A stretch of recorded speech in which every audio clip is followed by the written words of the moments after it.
भेज दिया गया था। बाद में हमको पल्स उल्स सब चेक करके मरीज हमारा मर गया था, तब कह रहा है ले जाइए रेफर करके। कहाँ ले, हम बोले कहाँ ले जाए, तो जहाँ आपको मन करे वहाँ ले जाइए। चिकित्सा व्यवस्था पर आए दिन लोगों का उंगली उठता रहता है, तो ये यहाँ से साबित होता हुआ दिख रहा है कि आपको एक ग्राउंड में लाश लवारिस की तरफ पड़ी हुई है। अस्पताल प्रशासन के कोई भी पदाधिकारी यहाँ पहुँच नहीं रहे हैं, जबकि उनको जानकारी है, यहाँ उनको आना चाहिए था, उनको डिक्लेरेशन करना चाहिए था कि आखिर क्यों ऐसी घटना घटी है। हर एक वार्ड में हर एक बेड पर कोई ना कोई पेशेंट है, आखिर इसके केयर टेकर कहाँ है, जो परिचारिका है, जो नर्सिंग स्टाफ है, डॉक्टर्स का टीम है, वो लोग कहाँ है।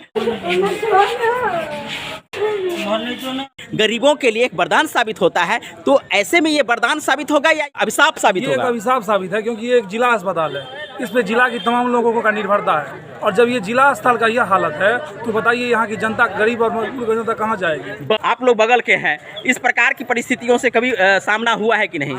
अक्सर होता है। आप आइए तो आज के बाद कल भी आएंगे तो शायद ऐसा प्रक्रिया आपको मिलेगा यहाँ। मिलेगा।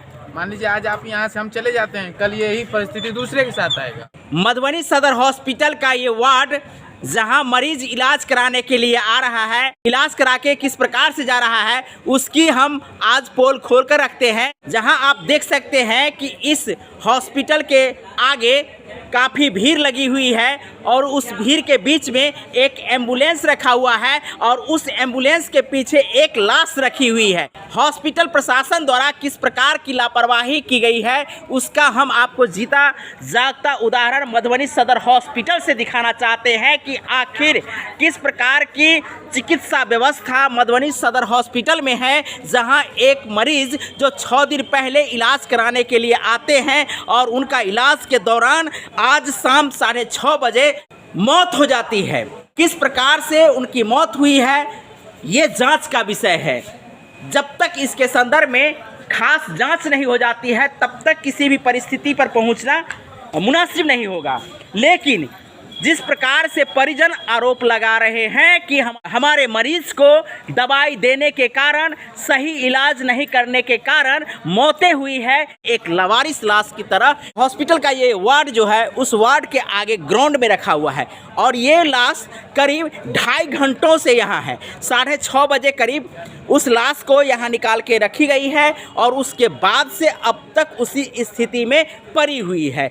अब सवाहन आई है, जो आप देख सकते हैं यहाँ गाड़ी लगी हुई है, इस गाड़ी में सबको ले जाया जाएगा। लेकिन उससे पहले आपको बता दें कि हॉस्पिटल में कोई भी कर्मी नहीं है। आखिर इस हॉस्पिटल में कर्मी क्यों नहीं है, इसकी जानकारी लेना चाहते हैं, जबकि हर एक वार्ड में आप देख सकते हैं कोई ना कोई पेशेंट है। परिजन लगातार छत बिछत होकर के इस चिंता में है कि आकर के उनको बता दिया जाता कि इस परिस्थिति में उनकी मौतें हुई है, जबकि परिजनों का कहना है कि उनकी मौत 6:30 बजे के करीब जब छटपटाहट की स्थिति में आ गए हैं, उसके बाद हुई है, जब उनको इलाज के लिए पानी चढ़ाया जा रहा था। उससे पहले परिजन ने कहा है कि उनको दस्त हुआ था, पेट खराब हो गया था, जिसके कारण उनको पानी चढ़ाया जा रहा था। जब पानी चढ़ाया जा रहा था, उनका इलाज हो रहा था, तो आखिर किस परिस्थिति में उनकी मौतें हुई है, उसके बाद उन्हें रेफर करके यहाँ से भगाना चाहते थे। परिजन अड़ गए, उसके बाद लाश वहीं की वहीं पड़ी है। आखिर इस लाश को इस स्थिति में क्यों भेजा जा रहा था, जांच का विषय है। हम केना छोड़ देबै, हमरा रेफर केबे नहीं केलक रेफर, हमरा कहत डीएस मिश्रा करे केलो नहीं केलक रेफर, हमरा पेशेंट के जान के मार देलक है। आखिर यो के कथि छलैया, कारण की छलैया, मरीज भर्ती था, हमारा मरीज पूरा ठीक था, हमार मरीज पूरा ठीक चले, हमरा मरीज के जान के डीएस मिश्रा मार देलक। हमरा मरीज बोला से नहीं आया, बोला डॉक्टर स्काई भी ना गया, मेरा बीबी से बात करे, डॉक्टर ऐसा बात करे। देखिए इधर हमने मरीज को जो है ये तो आइए तो अरे हमरा के सुइया का मार देलक, जबरदस्ती भेज दिया गया था, सुइया का मार देलक, हमरा के सुइया का मार देलक, नहीं पहुंच अरे हमरा के सुइया का मार देलक, जबरदस्ती भेज दिया गया था, सुइया का मार देलक, हमरा के सुइया का मार देलक। अब देखिए वो जबरदस्ती भेज रहा था, हमारा मरीज हमको कि जाओ। हां ये सुइया का मार देलक, हमरा के जेल का मार देलक। एगो इतना बड़का पानी चढ़ाए हैं, तब से हमारा मरीज छटपटाने लगे हैं। उसके बाद में हम गए हैं नर्स को इस वाला घर में बोलने के लिए कि मैडम जी हमारा मरीज बहुत परेशान हो रहा है तो चलिए। तो उसके बाद उसको आई है और कह रही है ORS का घोल पिलाइए, ORS का वो भी दिए हैं। उसके बाद में और दिया है। और देखिए हमको बाद में हमको हम शुक्रवार को आए हुए थे यहाँ पे। क्या नाम है आपका? हमारा नाम संजीव है, हमारे ही मौसा जी हैं। कहाँ घर है आपका? हमारा घर पर्सनल कैटोला चौक पड़ता है। ये कहाँ का पेशेंट कहाँ का ये है? अंगरा थाड़ी का पड़ते हैं। इनको जो है इलेक्ट्रिक शॉर्ट लगा हुआ था, कहाँ घर पे ही लगा हुआ था। इस शुक्रवार को आए हुए हैं, आज 7वां दिन है। हम डॉक्टर साहब को बोल रहे थे कि हमारे मरीज को किसी तरह का अगर दिक्कत है तो सर हमको बोलिए, हम ले जाएंगे आगे। तो नहीं, हमारा मरीज पूर्णतः ठीक है, सब कुछ सही है। फिर जा करके डॉक्टर साहब आए हैं, पानी चढ़ाए हैं, पता नहीं क्या क्या उसमें मिलाए थे, सुई मिलाए कि क्या मिलाए। क्या नाम है मौसा का? हमारे मौसा का बच्चा लाल बच्चा झा नाम पड़ता है। शिलानाथ झा, लाल बच्चा सब कहते हैं। शिलानाथ झा नाम है। हमारा नाम संजीव कुमार ठाकुर हो गया।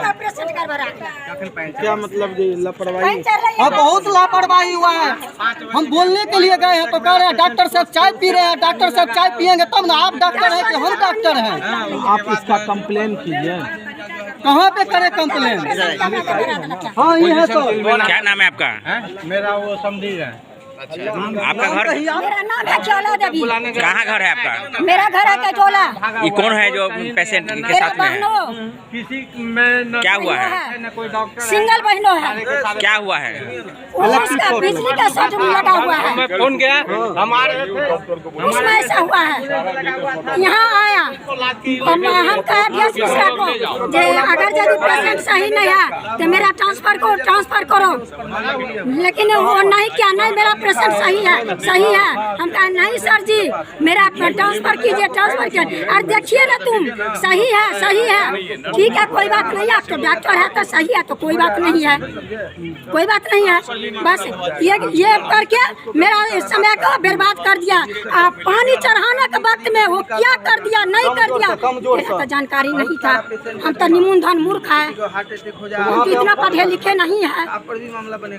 तमाम बातों की जांच होनी चाहिए। आखिर कब तक ये गरीब लोग इस अस्पताल के चक्कर लगाते रहेंगे और अपने लोगों को खोते रहेंगे? आने वाले समय में कोई और न खोए, इसके लिए गहन जांच की ज़रूरत है कि आखिर किस परिस्थिति में ऐसी घटना घटी है।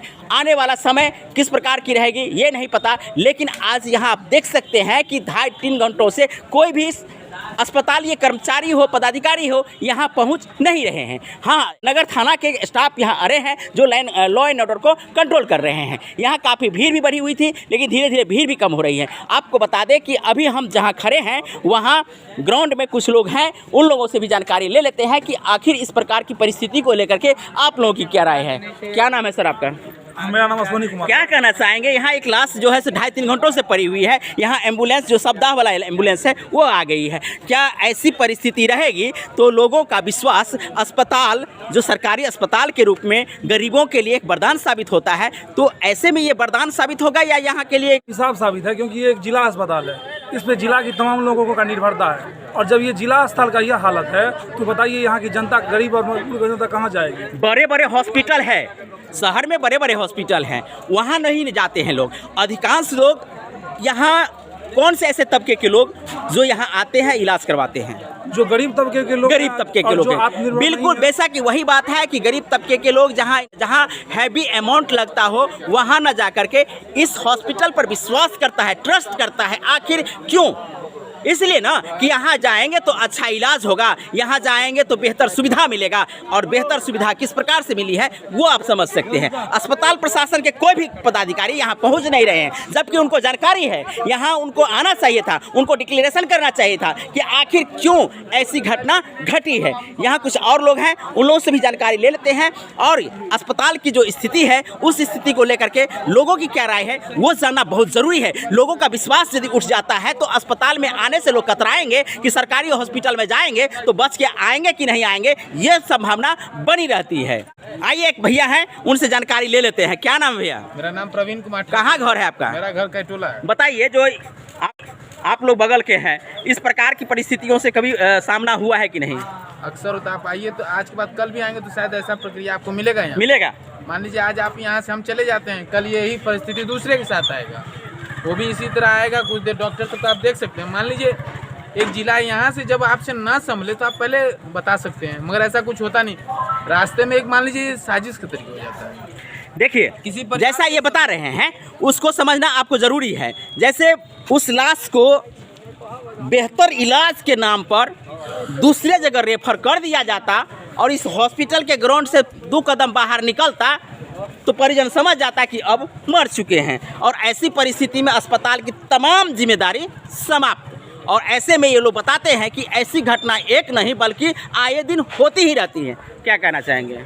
ये इसलिए होता है क्योंकि यहाँ के डॉक्टर जो रियली में घूसखोर, कामचोर, कमीशन अपना उनको जो गवर्नमेंट तरफ से मिलता है उस पर उनका पेट नहीं पलता है। सही इलाज नहीं हुआ है। सही। कारण तो कोई ना कोई है, हाँ है। जब तो postmortem उस कारण होगा, को डिक्लेरेशन कौन करेगा? वो डॉक्टर ही आएंगे यहाँ। आते परिजन को समझाते भैया इस प्रकार से दवा दिए हैं, रिएक्शन हो गया है, संभला नहीं है, हाँ। ऐसी परिस्थिति हाँ, हुई। तो वो नहीं तो ना ये भी नहीं बताए हैं, जैसा कुछ परिजन नहीं, बता रहे हैं कि उसको जानकारी नहीं दी गई है, बल्कि उनको यहाँ से उस पेशेंट को लेकर के जाने के लिए कहा गया है। हम आखिर क्यों? हमारा पेशेंट रहता है तो हम तो ये डॉक्टर यहाँ पे जैसे भगवान कहा जाता है उन्हीं के ऊपर, वो जैसा जैसा हमको बोलेंगे वैसा हमको बोलेंगे तुरंत दवा लाओ तो हम तुरंत दवा लाएंगे।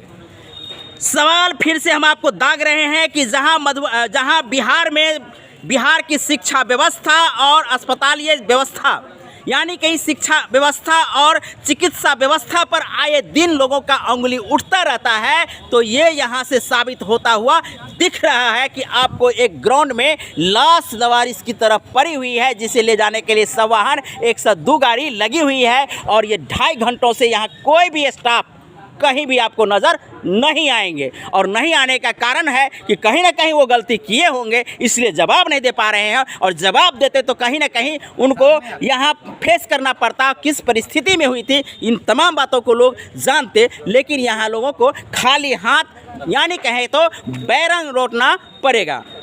तो आपने मधुबनी चिकित्सा व्यवस्था को देखे हैं, और इसी से आप बिहार की चिकित्सा व्यवस्था को देख लीजिए कि किस प्रकार से बिहार में चिकित्सा व्यवस्था कायम है और लोगों का व्यवस्था पर किस प्रकार से ट्रस्ट रहेगा, विश्वास रहेगा, ये सवाल बनता है। क्योंकि गरीबों का जो एकमात्र चिकित्सा व्यवस्था उपलब्ध करवाने वाली सरकारी चिकित्सा व्यवस्था, अनुमंडलीय अस्पताल हो चाहे सदर हॉस्पिटल हो, इन व्यवस्थाओं पर लोगों का विश्वास रहता है। तो ऐसे में जो गरीब है वो कहाँ जाएंगे, सवाल बना रहेगा। तब तक के लिए मिथिला दस्तक के साथ बने रहिए और देखते रहिए मिथिला दस्तक की धाकर कवरेज। जय हिंद, जय भारत, जय मिथिला।